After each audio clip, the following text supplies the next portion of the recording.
Welcome to That Entrepreneur Life, a podcast about entrepreneurship that takes you from idea to launch and beyond. Each week, your hosts, Andrew Lees and Clint McPherson, discuss different business topics aimed at adding value to any entrepreneur's journey.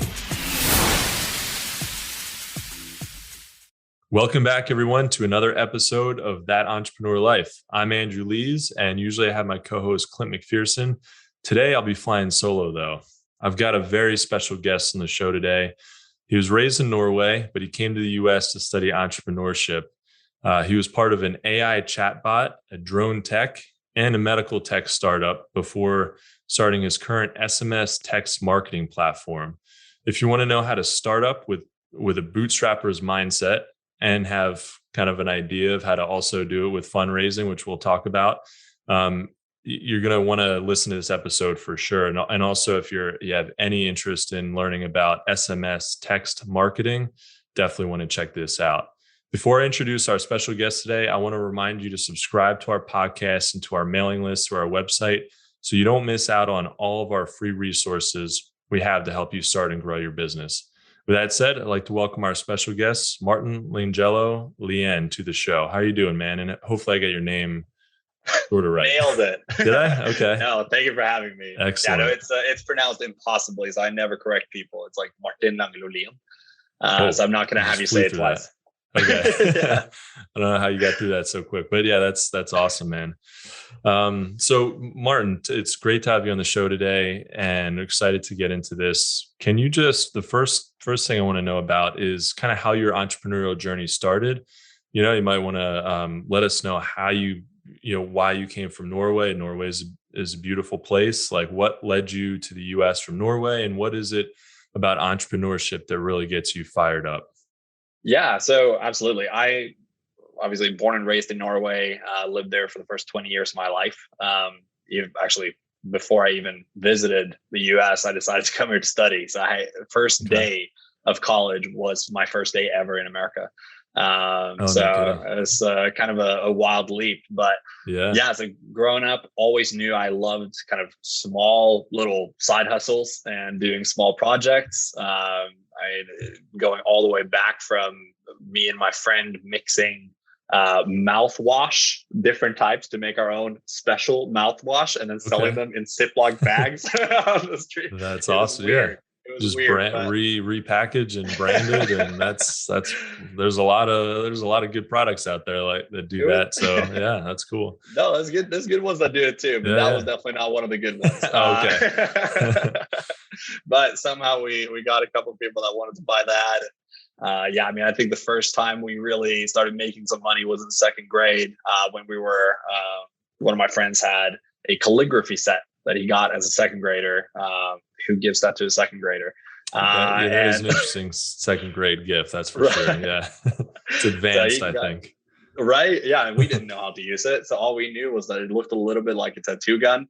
And we were thinking, okay, so we got all these white erasers that everybody had, like pencil erasers, and we would kind of cut out a little bit of a design, fill it in with like the ink that comes in the calligraphy set, and then melt a plastic bag on top of it to then lock it in. So we turned it into a tattooed like light eraser.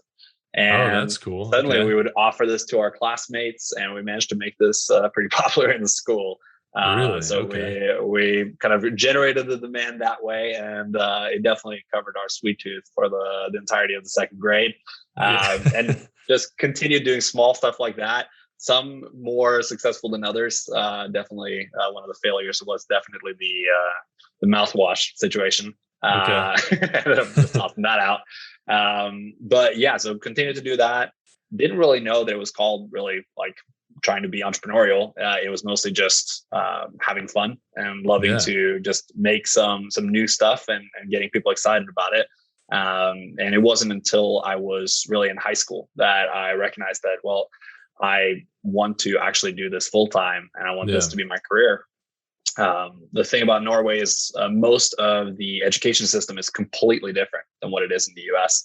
In the US, you have a lot of freedom to pick really any class that you want, even outside of your field. So you could be a finance specialist, even though your degree is in history.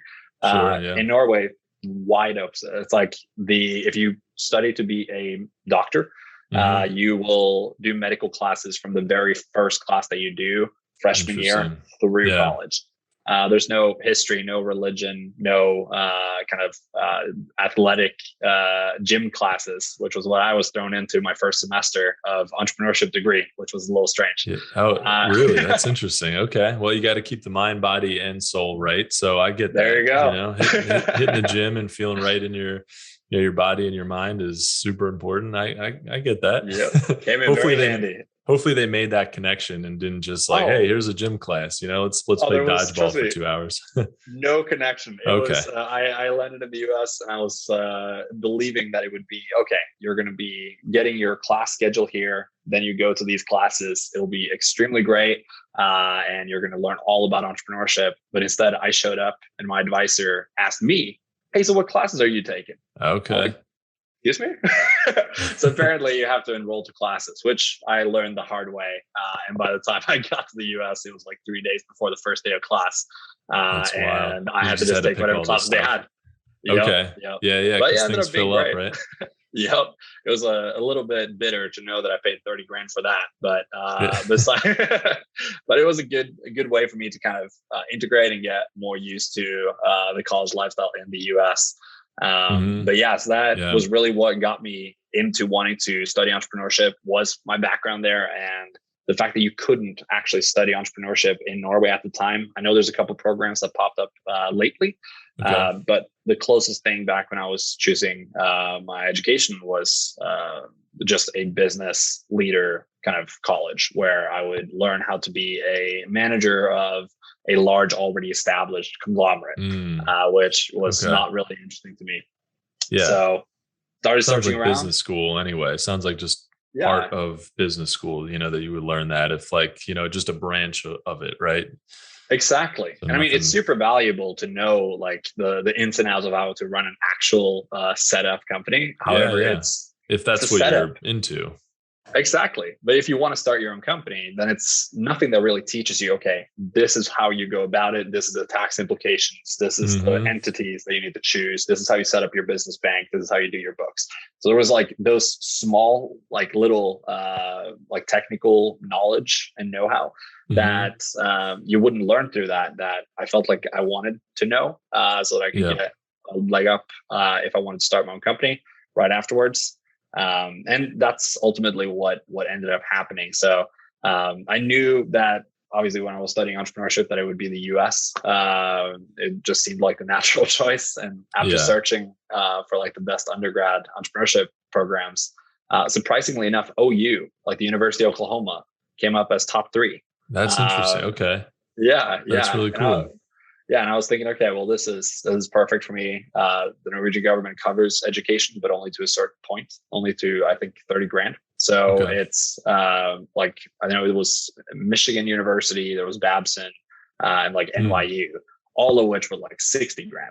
NYU, I know NYU is wild because my wife is a dentist and she looked at NYU. She ended up going to dental school in Texas, which was a good choice because no offense to NYU and other dental schools, but the San Antonio dental school in San Antonio is like top. They don't like rank them anymore as much as they used to, but when they did rank, it was like up at right at the top, I think number 1. But I'm just bragging a little bit on it right now, but please do. But it was wild. Like NYU dental school was like 2.5 or 3 times as much as dental school is in San Antonio. And I mean, she came out with a good amount of student loans. So it's insane to think about 2.5 to 3 times more than that, like it's insane. It's so almost I know hard NYU, to justify. Yeah. So it was a good choice for her. Yeah. Well, and it's good that you were looking at that too, especially studying entrepreneurship, you really have to figure out, it's like lesson number 1 is figure out where you can, where you can get the most bang for your buck. Obviously you want to go, like, you don't want to spend $5,000 and get no education, right? Like you want to get what you're, sometimes you definitely get what you pay for, but sometimes you also do overpay significantly. And that's something that I think the higher education system in this country is really struggling with and will continue to struggle with, because people are going to more and more, not just for entrepreneurship, but for all kinds of other different programs, they're going to be like, why do I need to pay 60 grand a Right. year to go here? Why do I have to, have this start out with this massive debt, So, Yeah. um, but I think it's really cool that you identified that, hey, you could have gone to business school. That would have given you some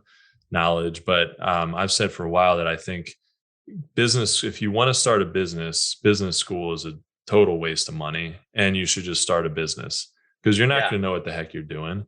But you don't need 4 years of, somebody like, I don't think business school does a good job in general of teaching you how to start a business. You might, if you are working for a large corporate company, and you need that piece of paper to get you to the next level, because they're like, we don't care what you learn or don't learn. If you don't have that piece of paper, you're not going to be able to Right. advance. Then that's one thing, right? But yeah, when you're doing your own thing, just starting a business is the best thing. But with, I was actually thinking about this a little bit earlier, and as I was going through looking at, everything that you're doing, and I love that you studied entrepreneurship, because I think that's going to be more and more of a thing. And I'd love to see that take off. Like, I'd love to see the way that we have a structure for, if you want to be an accountant, you go to college and you study finance and accounting and all this stuff. Like, I'm envisioning studying entrepreneurship, and basically the program says, listen, at the end of this, you may, after 2 to 4 years, whatever it is, you might be in a position to have paid off all of your debt right away. And what other, like, right away, right? Because you have that potential with a business. You don't have that potential as an accountant. You don't have, I studied engineering. There's no way I could have paid off 4 years of college right at the end of college. But if you start a business and you really like focus on that for 2 to 4 years, and you have like real guidance and people are on top of you, and I mean, that's powerful. Yeah. People would be so much better off financially if that became more of a thing. I would support that. I mean, that's one of the things that's like almost a little misleading though about the education that I got, was there was a lot of focus on, of course, start your own company, but there was very little like opportunity to do so, like through the educational system. It was mostly like, hey, you're empowered, spend your pastime doing it, and do it in the background. I think there was one class where it was basically a semester where there was 5 classes in one, but all you did was run a company. But as soon as I suggested that we do something with software or some sort of consultancy for local businesses, they said, no, you need to take up a loan from a bank and you need to make a physical product. No way. Okay. And I was like, so you want us to get into debt? Like, why? Yeah. And I could do this for free. Like, what? Yeah. Why? Yeah. Right. That was the biggest like jab where I was like, okay, well, that does not really make sense. But besides that, I mean, everything else and all the professors and everything, I mean, there's many of them that I still keep in touch with, that put us in touch with a lot of our mentors now, advisors, as well as even introducing us to investors. I mean, it's definitely open that they're like, the professors there have the same vision that you do. That they want to see you succeed. Should. Yeah, because it's definitely powerful if it gets to the point where they help you, not through just educating you how it's been done in the past, but tell you exactly how to do it. And then you can get that guidance as you're going through it. And by the time you graduate, you should have a company. I think that would be revolutionary. Yeah, man. I think there's something to that, because I was thinking about all these courses that you can take online, because I'm thinking, okay, why isn't some of this stuff that you can find online not really found and like is up to date? There's a lot of BS out there. So there's a lot of courses that aren't going to get you anywhere, but there's also courses that, that really will help you. They might be a few $1,000s, and it's hard for them to build that trust because they're not like, associated with university, and they're just out there like, hey, I have this knowledge. I'm going to teach you how to do, like, I make $1 million a year now doing XYZ. I'm going to teach you exactly what I did. Is it guaranteed you're going to make $1 million? No, but if you stick with it, there's a good chance. And I think that's where people really don't get enough out of, like, online courses from these people who, they're not like traditional educators. They're not associated with universities. I feel like they try to like implement some accountability. Maybe they have like a Facebook group that you can be a part of to like bounce ideas off of other people, but it's really tough. And I think the one real advantage of the education, like the higher education system, is the accountability. Like when I was going through engineering school, I couldn't have done that on my own. I mean, I could have technically, like I could have figured it out. Maybe it would have taken me a lot longer, but just having somebody, watch over me and make sure that I was progressing at the right rate. If somebody was doing that, they're like, hey, I know how to build a 7-8 figure business online, and I'm going to stand over you and watch you and guide you for 2 to 4 years until you get there. Like, and have milestones just like throughout the ages. So instead of having like, okay, after your freshman year, you have to have a hypothesis that you're testing. After your sophomore year, you should be at the point where you already at least tested it with one client. And by the time you hit junior, should be making some money, start building your team. By senior, you should be ready to just go straight into it as a CEO. Like it would be killer. At that point, I think people would love to just pay upfront to even do it. Right now, it's hard to justify. Like you were saying, it's really hard to justify paying $60,000 a year to get an education that does not guarantee revenue even, or even a job. Right. There's people right now that's like applying to jobs that's right out of college that is just not like getting anything, just because there is less focus on even expertise or experience. It's like internships is probably the most powerful way to even get a job after college. And many don't really get told by the educational facility that you have to get them.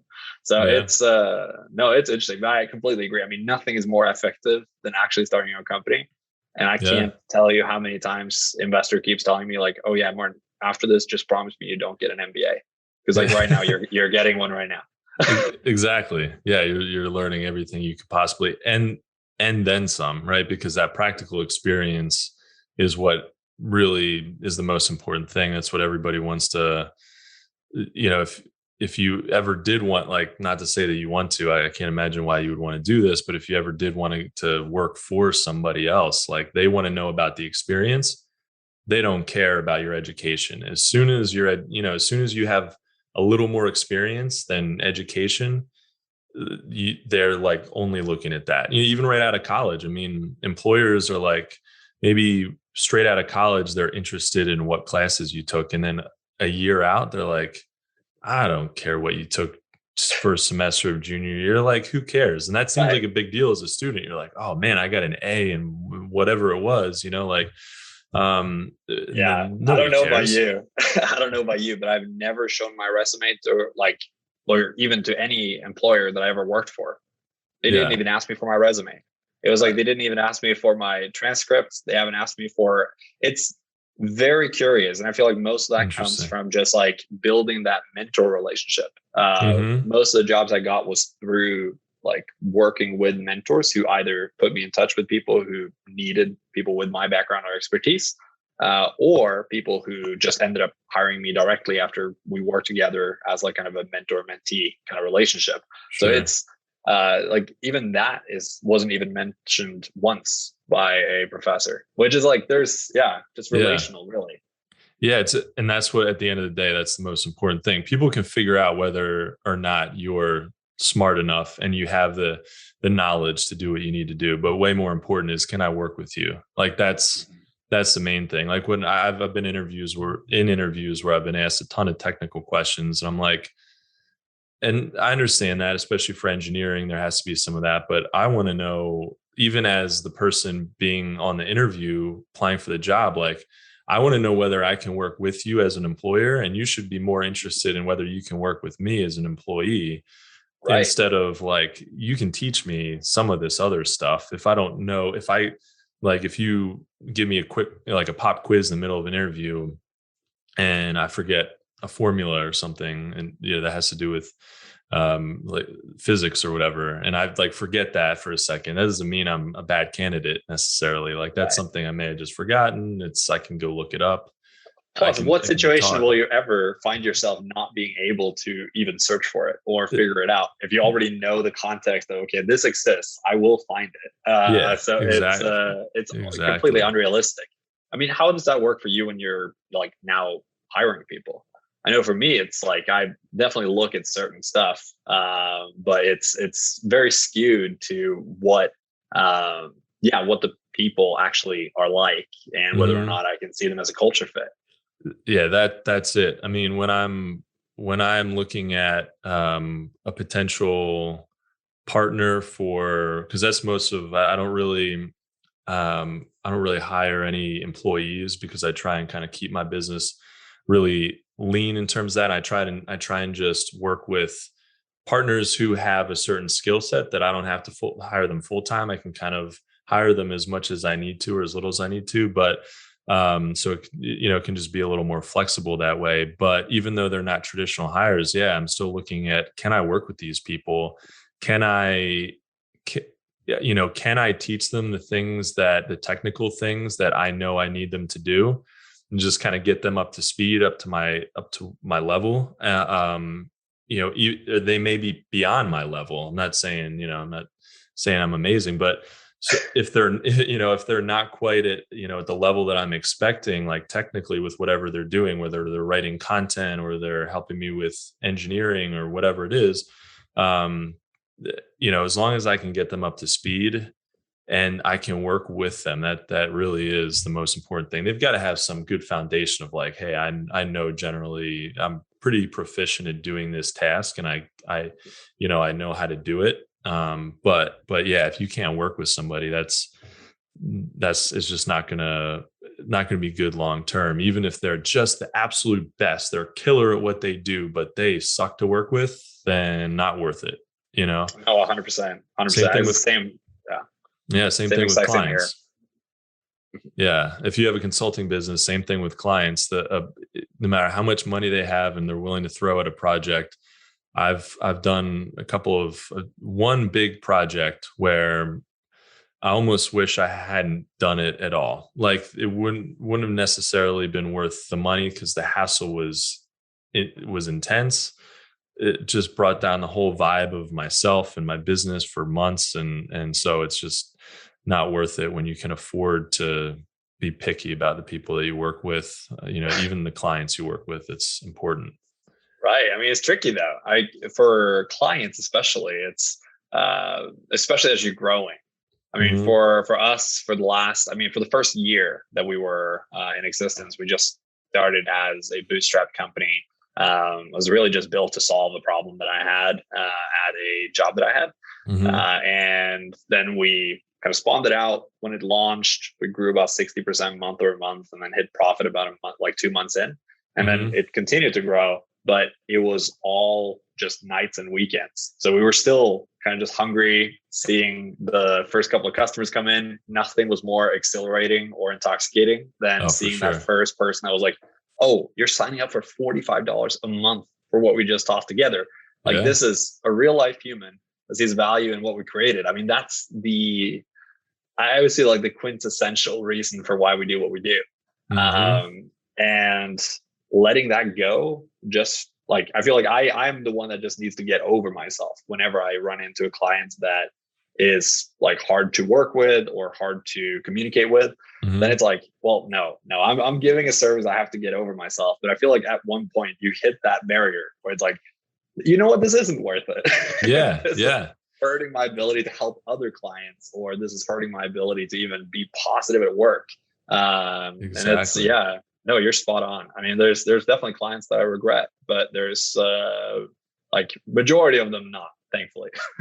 And that's the most important thing. And I think it's important, no matter what product or service you sell, to be like, hey, this isn't a good fit. whether it's like, I have a service-based business and I also have a product business. So two radically different business models, radically different price points. Service side, I'm working with people one-on-one, and we're going through a process of developing a product and helping them launch their product. And then on the product side, we sell a product and ship it to the customer. And, that's kind of it. But I have bad clients and customers for both. And you just kind of, I get to deal with each one much differently. The consulting side, I have to be a little bit, there's more communication of you sort of have to try and work through things. If it's not going to work out, then there's ways of just being like, hey, I don't think this is a good fit for you or for me. Like, but this has to be a good fit going both ways. For the product side, it's a little easier because we can just be like, please return our product and just don't go away. Like if you don't like it for whatever reason, which we've had a few who are just like, don't like our product, that's okay. It's not a good fit. We're fine with that. But just like go away. And actually one recently that we just killed this guy with kindness with that. We're just like, no worries, man. Just send it back. You're fine. And he was like huffing and puffing and going back and forth. Like, he's like, all right, I'll give this a chance. We're like, I'm kind of sitting back like, you don't have to. It's okay. Really don't.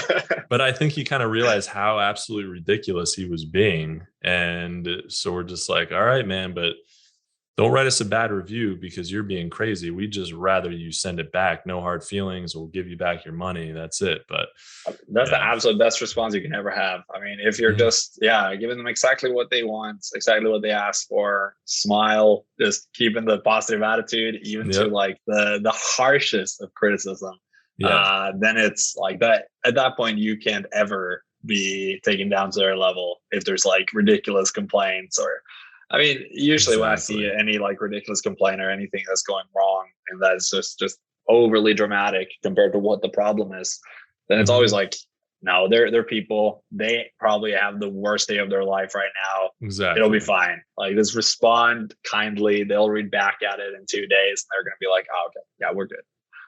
Exactly. But again, nobody teaches you how to really respond to that either. Like, nobody teaches you how need to approach those situations, or the fact that those situations is common.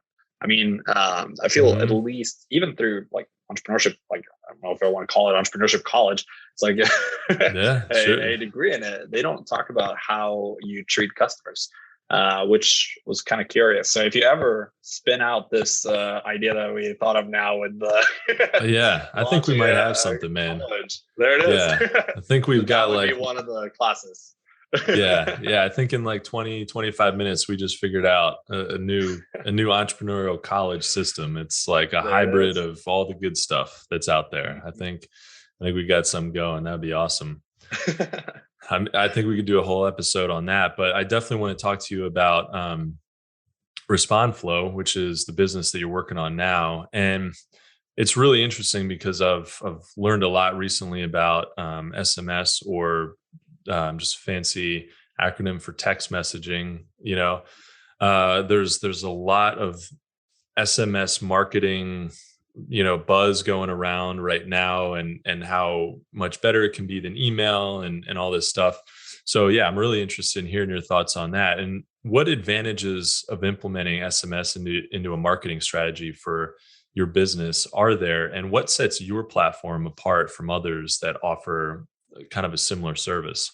Yeah, absolutely. I mean, SMS has just blown up over the last, I would say, like 2 years, but it's really been around since 2016. And the kind of thought behind even creating RespondFlow back in 2019 was I was running a sales team at my previous job with a medical device startup that was selling prosthetics, and we were having a hard time initially selling to doctors, just because there's a lot of MacGyvers out there and artisans that would rather hand carve out of wood a prosthetic socket and say, this is art, it's beautiful, even though it's not necessarily medical or clinically better than the new technology on the market.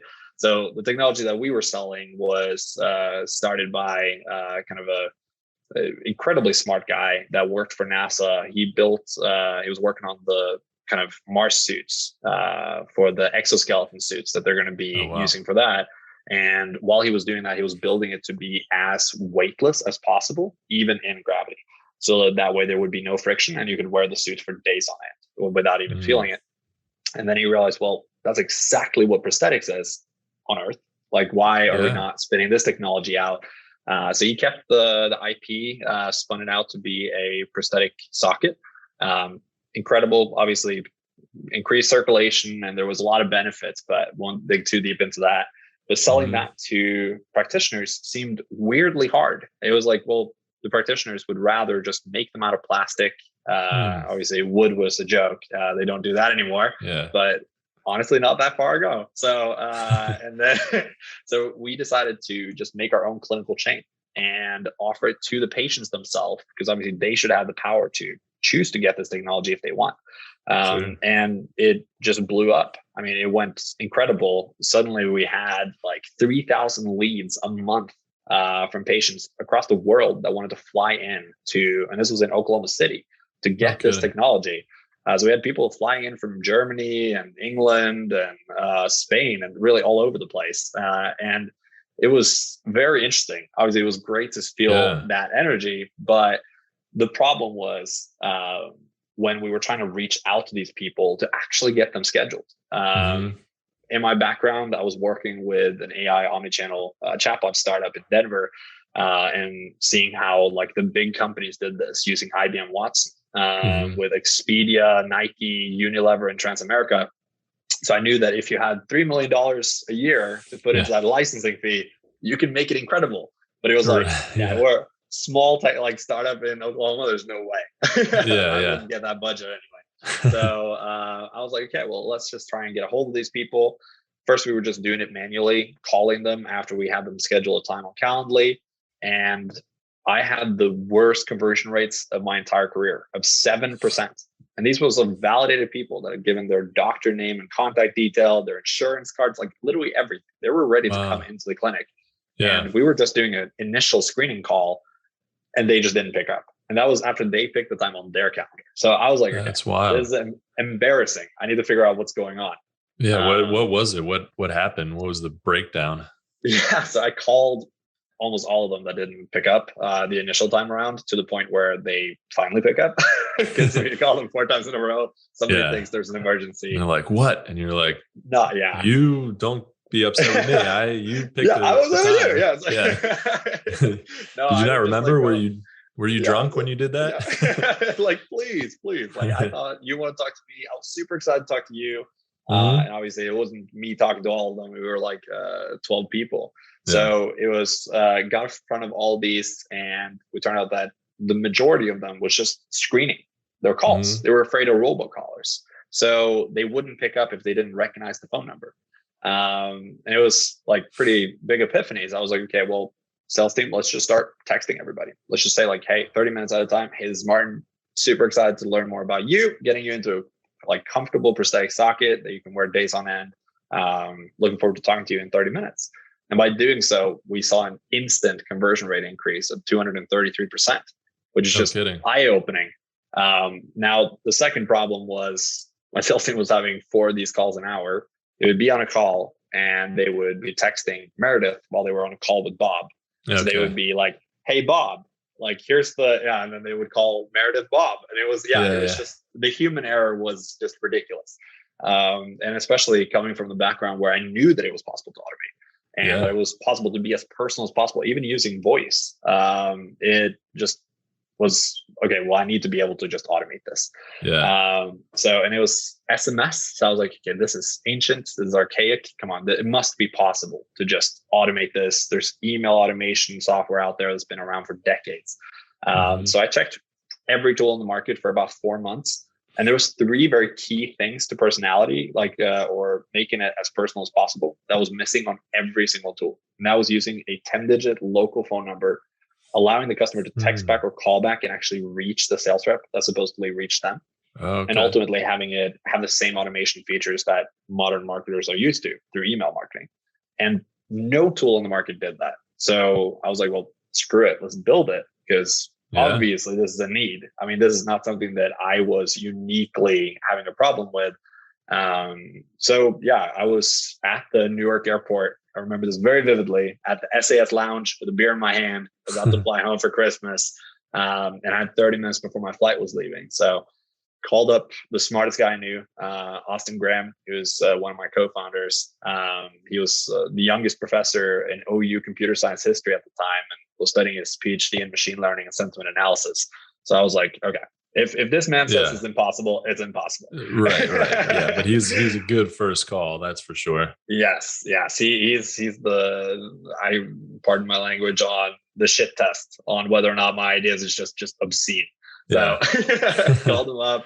It was like, this seems pretty interesting. Like, this is definitely not a hard problem to solve. Like, it must be something that exists, right? And I was like, no, I've searched everything like for 4 months. This needs to exist. Yeah. And he was like, okay, let's build it. So we started. That was like in December of 2018. We were talking about how it would take us just about 6 weeks to get it launched. Ended up taking 6 months. Yep, So it wasn't right. as easy. It wasn't as easy as we thought. Yeah, not impossible though, which is not impossible. That's it. As long as it's not impossible, then you can do it. Just money and time, or some combination of the two. Exactly, or just being stingy. Like we were just like building it from scratch. I think I put in personally like max 10 grand for the first year. Because we were all just working out of the goodness of our heart and obviously ownership, and growing it steady. But as soon as we launched it, it was lucky that we kind of hit the nail on the head with how I hypothesized that this wasn't a unique problem. And along the way, like as I was building like the website, I was like, this is ridiculous. So we brought on one of my third co-founders, Matt, who had been doing marketing for Amex and Ferrari in New York. And he was like, yeah, I'll just handle the marketing. Don't worry. I was like, thank you. That's Let's awesome. just do that. And then lastly, brought on Peter Daggett, who was helping out with sales as like the fourth co-founder. So we all moved into the same house in OKC, continued to kind of sell this weekends, nights, pushing updates, handling customers, setting up payments. It was really our entire life at that point. But it was a hobby. Yeah. But I mean, that's the thing though. I mean, that's stuff that people like you and me are extremely passionate about. And so is all of my co-founders. So this was really just a privilege. We were just having a hobby that was making us money. And growing it was just very fun because we were talking to people, we were building solutions for them, getting them excited about the texting aspect and adding that into their business. And that's where we got to the point where we were basically helping so many different customers in various different industries. And we took the approach that I would probably caution other people to do, which was building a tool that was able to help in various different ways and not targeted at one specific problem solution. I mean, initially, of course, it was built around the problem that I had leading that sales team. But suddenly it was also like super helpful when COVID hit for businesses that didn't have like a online ordering system. So that without them having to upgrade or pay for DoorDash fees or Uber Eats fees, they could just put the phone number on their website and say, hey, just text your order in. We'll run it out. We'll, of course, just like charge your credit card, give you a call, have you just pay it on like over the phone. And then we'll get the food to you so that you can come pick it up. So that's where we saw a lot of our growth like last year. And then, of course, continuing into this year, focusing more on brick and mortar retail and franchise locations. Okay. That's awesome. But yeah, you bring up a good point about kind of spreading yourself a little too thin sometimes when you start out. You want to solve all the problems, right? You want to solve all the problems for everybody. Like that seems, first of all, you just want to do that because you want to help all these different people and you see that opportunity and that's great. And then also you kind of, a lot of times it's easy to see, chase the money, right? Because you're like, well, the bigger the audience, the bigger the need, the more money I can make. But I think you're right, especially when you're starting out. It's important to have like a beachhead strategy, right? You pick one thing and that's what you're going to kind of like break through with. That's your beachhead part of it. And then once you're through and, you know, you've established demand, you've built up your technology, and you understand how to make it work with one niche or one segment, then it's easier to add on the functionality to service different niches, different segments. So absolutely. Yeah. And I mean, we learned that the hard way. I mean, it's not like it didn't work out. It all ended up thankfully working out when it came to our approach to it. We sort of backwardsly ended up with our initial segments. Now, of course, we're kind of branching out with other tools and kind of further up in the telecom pipeline, which is why we just closed our recent raise. But yeah, when we first started, of course, doing this side hustle, we would spend the weekends walking door to door selling this. I mean, it was, we had no budget. We had no budget for paid ads. We had no budget for anything, but we knew that we wanted to grow this. And I remember we would go out and grab lunch or brunch during the weekends, like all co-founders, and we would get waited on, and Peter would try and sell the waiter. And we would end up getting a business card of the owner, and then we would get them set up the next week. So it's that sort of growth that was probably the part that I'm going to remember the most. How every sale was growing us by a significant percentage, and we were feeling every single one being so close to all the customers. But yeah, I mean, right now that we're getting to focus more on our core customers and then going deeper into other product offerings as well. And of course, growing our team. We're no longer just living in the same house and having the office out of the living room.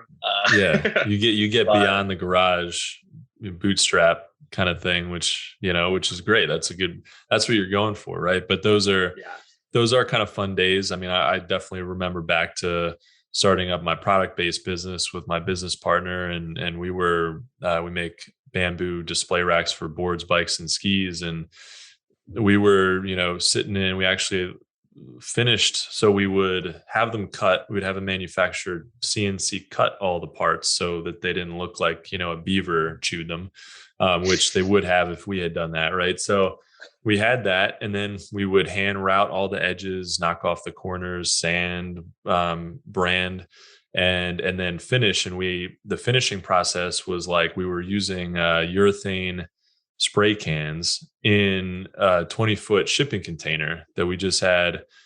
We had a business partner who's no longer in the business, but we were set up our shop kind of like where he had his business, and he had a 20-foot shipping container that was he just had plopped right next to where we did everything else.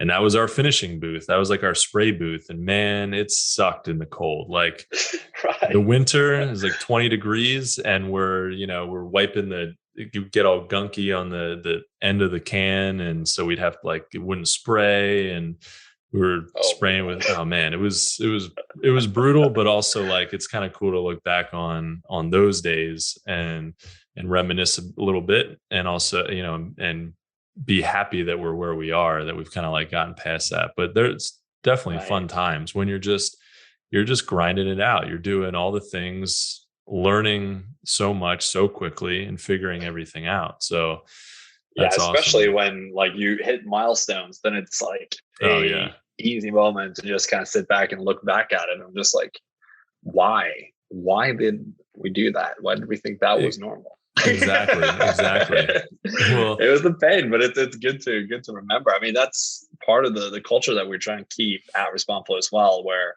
it's like all new kind of hires that we bring on.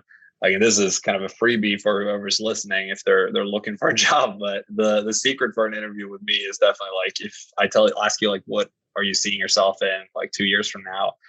If the answer is I want to run my own company, then hell yeah. Like, nothing is better for me to hear. It's like, yeah, come here, feel the entrepreneurial spirit, bring that entrepreneurial spirit, because that means that you're going to be excited about doing whatever the task ends up being, because you can translate that to your own company. And then of course I'll help you. Like, I would love to help you grow and get to the point where you can actually scale up your own company. I mean, that I feel is the ultimate dream, because then you also get to work with people who have the same spirit and who's willing to put in those long days when it's necessary, but then of course also feel it when we can celebrate really big. Yeah, I mean, that's really cool. I love that. And I think a lot of businesses, a lot of owners would be scared to have that mindset, that mentality, especially when hiring, because they're maybe afraid that it's going to be kind of tough to work with somebody else who's entrepreneurial like them. They might be a little bit too much of a cowboy and wanting to do their own thing. And then also a lot of owners would be like, "Nah, I want this person to be with me as long as possible. I want them to like be excited enough to work for me, but not so excited that they want to go do their own thing and then that I have to go look for somebody else." So I love that. I think you probably get some amazing people that way and get some Incredible amazing people. work. Yeah, no, incredible people who's looking for like personal growth. And Yeah. I mean, it's like as a business owner, like previously it was like as an employee, like my employers gained a lot from me starting my own company on the side, because then suddenly I got exposed to everything. I got deeper into bookkeeping. I got deeper into understanding like the legal landscape so that I could come back and bring that into the company as well. And it's like, that's the same thing that I feel, well, I would want the same.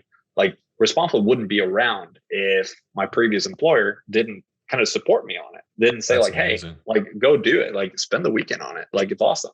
Yeah. And if I was told instead, no, you got to shut that down or you're fired, then it would be, well, we wouldn't be here today. So it's, I would definitely want to support that. And I mean, you definitely get the best of people. But there's also levers to, of course, like if there's super valuable people and you want to keep them around, I mean, we give all our employees equity. So obviously there's the natural 1-year cliff for your vesting. So like there's always that incentive to stay if that is something that's wanted. Yeah. In that case, keeping stuff like on as a side hustle. But ultimately, the freedom to leave is definitely the way that you get the best people. Yeah. And you're giving them those options, kind of the best of both worlds. You're helping them to grow and do what they want to do, which ends up helping them give you better work. They're learning more, they're giving you better work. And then if you're also giving them the opportunity to be invested and have, equity in the business, like a lot of people, even if they don't want to start their own business, they still want to feel like the more they do, the more they get out.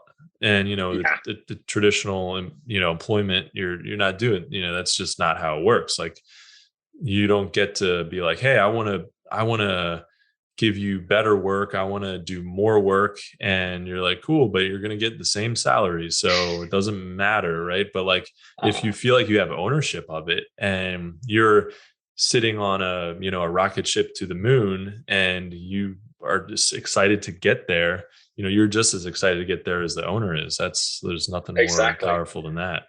And I feel it's like the same incentivization where it's like for like what drives the co-founders. Like that should be the same thing that drives the rest of the team. Like for right now that we just closed the 2.5 million seed round like 2 weeks ago. Now that we're celebrating on Friday and having a huge party, it's not, we get to celebrate the co-founders. No, it's like, no, you get to celebrate yourself. You get to celebrate with your friends and bring your family and just like, hey, my equity just quadrupled. And I'm like on top of the moon. Like that's how it should be. And I feel like it's a better environment to come into as well. Especially, I mean, I have been in companies where there was no equity and you can feel the tension. It was like, why are we making certain business decisions? Like, is it just to preserve your equity? Like, why would we not raise more capital here? Why would we not do this? And it's not on the same page. And decisions become a little obscure and it definitely hurts morale. So personally, I could not ever see running a company where I had, of course, full-time employees, but full-time employees where they also don't kind of share in that. So it's definitely an important incentivizer. I love that. Yeah, that's so cool.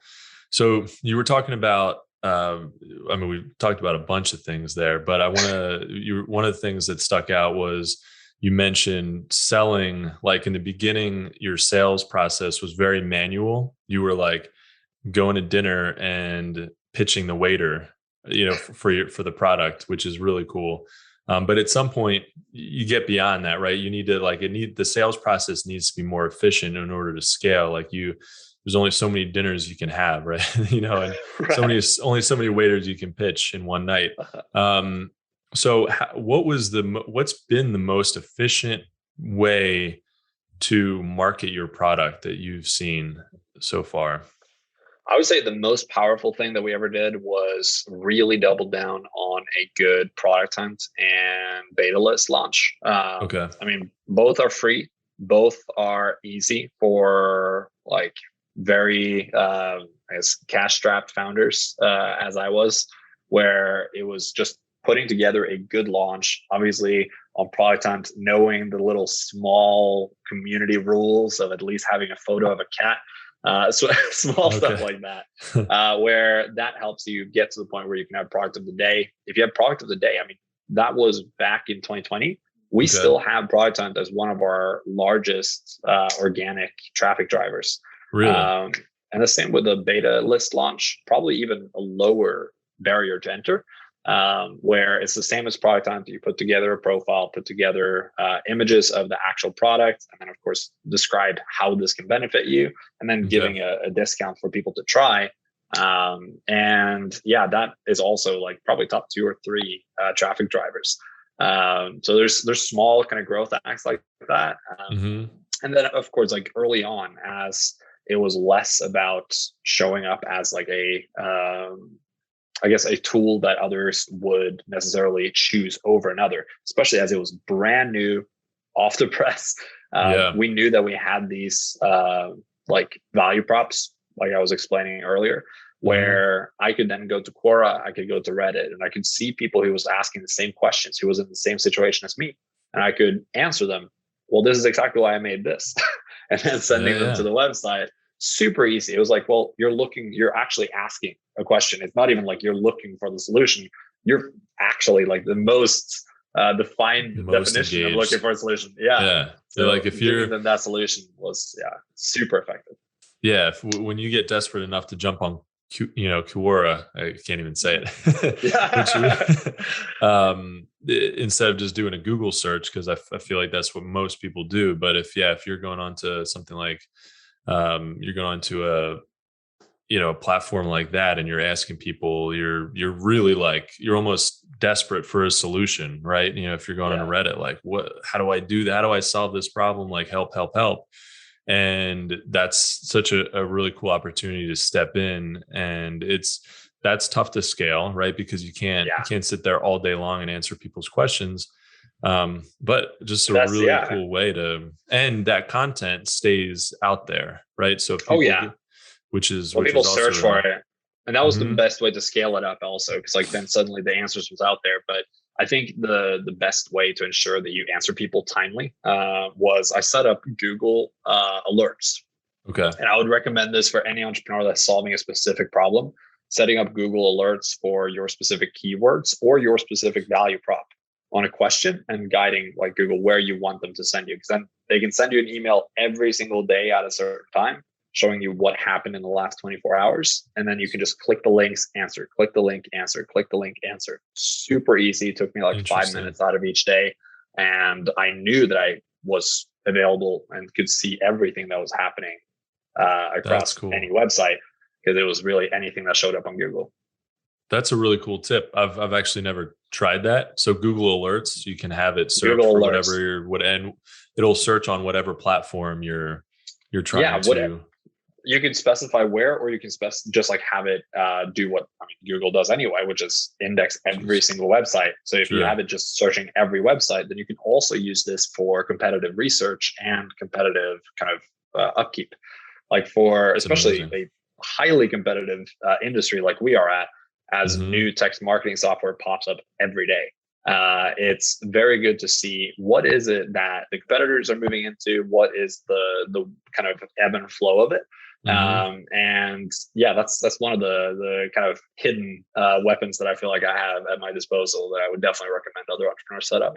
That's really cool. That's a tip that honestly I haven't heard too much about, but I love it. Anything to I think what's cool about what you're doing is, and your marketing strategy right from the beginning, is that you're really like, you want to be engaged with the customer. You're not trying to disassociate or disconnect yourself. You're not like running away to be like, I want to have as little to do with the customers and the people who are having these problems. You're really running after it. You're running head on into it, like, hey, how do I help these people? How do I answer their questions? How do I personalize this, which is really cool and interesting with the platform that you're building, because you're building something to help automate marketing, and yet you're doing it in a really personalized way. So I really love that, and it's a good chance I'll be a customer at some point, maybe soon, man, because I know that text is really important. Email, having a list of either email or phone numbers, or really both, is the most important thing, right? Because you control that. You don't have to pay another platform to remarket to them. So, Exactly. And that's the biggest value prop that we're seeing, is the fact that you can own that yourself. yeah, But especially now, like the industry has really shifted to be a lot more regulated. And that happened this March, actually, yeah, with iOS. where we got, and like iOS, and then also right now with 10 DLC. So for texting communication specifically, right now, the carriers are demanding everybody to be a US company, which completely agree with. That's going to stop any sort of malicious texting, that people just buy a VoIP phone number and just send out a blast of something that nobody even opted into. But then they're outside of the US, so they can't even be really prosecuted for it, according to TCPA. Yeah, so it's, for right now, it's a good thing, and it's going in the right direction. But there's so much more to keep on top of, and that's really a portion of why we raised the capital that we did just now. Making sure that we're at the forefront of ensuring that we can just keep it super simple for our customers, that they don't have to worry about whether or not they're breaking compliance, which can cost them like $10,000 per message they send, or even get their brand blocked.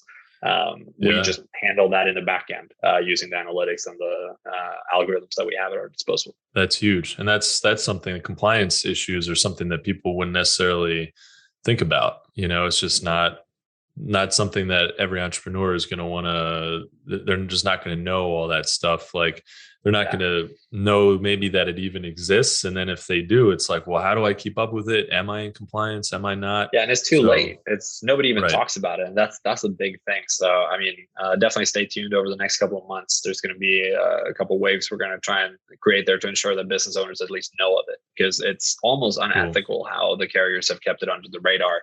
And the first time they're going to hear about it is when they get a letter in the mail from T-Mobile telling them that they owe them 10 grand.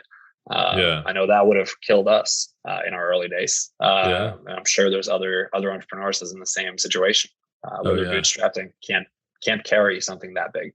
No. And especially for something that, even if you're not trying to, you're not trying to necessarily break the law and be out of compliance, but man, that would really suck if you're just trying to, bootstrap things. You're just trying to, get to that next level, and you're out of compliance with something you had no idea that you had to be in compliance with, or you didn't know what was going on. And all of a sudden you weren't trying to do anything wrong, and all of a sudden you're getting fined. That would be a huge deal. So that's cool. And people are probably, on the customer side, it sounds like they're probably more responsive to the more personalized way that you guys are, or your customers are able to deliver their text campaigns, right? I mean, absolutely.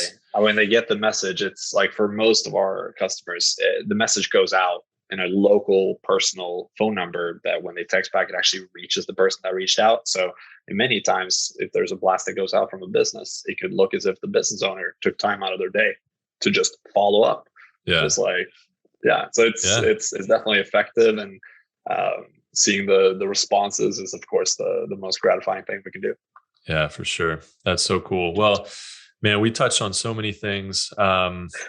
We could take a few hours here for sure, but and we'll have to have you back on the show, because I know there's a lot more that we could talk about. But as we wrap up this episode, what is if you had to leave our listeners with one piece of advice, what would that be? One piece of advice. Wow. I would say the biggest one is continuing to stay lean. Money goes faster than you could ever imagine when you get funding. And it's easy to find yourself with a burn that just kind of racks up, because there's one thing entrepreneurs get right on a projection, it's the expenses. And hitting the growth is where the question marks come. And what is the implications if the growth does not happen exactly like projected? Yeah. The expenses are always going to be there. There sometimes if you might get them right, or you might underestimate them, but I feel like people don't usually overestimate the expenses. So exactly. They always do that correct. Yeah. So that's awesome, man. I really love that. It's been a pleasure to have you on the show. I think that's a wrap for this episode. We want to thank you so much, Martin, for taking your time out of your day to join me in adding value to what we're doing on our podcast. No, thank you for having me. Absolutely, man. And thank you all so much for listening to That Entrepreneur Life. To learn more about what Martin's working on, check out RespondFlow.com. If you like what you heard today, please subscribe to our podcast, and don't forget to download our free ebook about the success mindset at thatentrepreneurlife.com. Thanks for continuing to support what we do as entrepreneurs, and don't forget to join us next week for another episode of That Entrepreneur Life. Thanks for listening to That Entrepreneur Life podcast. Be sure to visit thatentrepreneurlife.com to join the conversation, access our show notes, and discover our fantastic bonus content. Don't forget to join us next week for another episode as we continue to add value. Until next time.